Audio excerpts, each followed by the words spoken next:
1940, the German war machine opened the Battle of Britain with an all-out assault on coastal shipping, on the convoys that were keeping beleaguered England alive.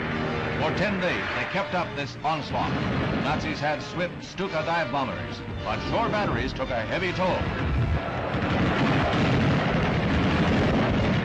In the first 3 years of the war, until the Allies took control of the air, 4,000 Allied ships were sunk. Early in September came the attacks on London itself.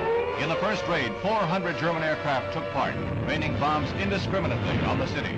But nearly a quarter of them were shot down. Hitler's plan was to soften up the British for invasion. His Operation Sea Lion, cross-channel invasion, was then in preparation. It never went beyond the planning state.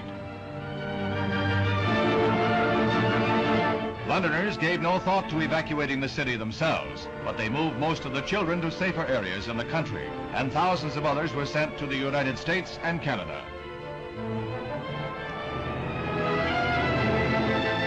Within 10 months, more than 50,000 bombs fell on London, and this doesn't take into account the thousands of incendiaries dropped in night raids. Germans turned to night raids when they were outclassed and outfought by a small band of Royal Air Force pilots. It was then that Winston Churchill added a footnote to history with his famous phrase, "Never have so many owed so much to so few." The period between September and November 1940 has been referred to as the Great Fire of London. On one night, 1,500 fires were started by German bombs. London took a pounding such as the world had never known. Nazi bombs could raise her buildings, but nothing could trample her spirit. The spirit perfectly exemplified by Prime Minister Churchill. All during London's great trial, he was constantly on the scene, encouraging the living, honoring the dead.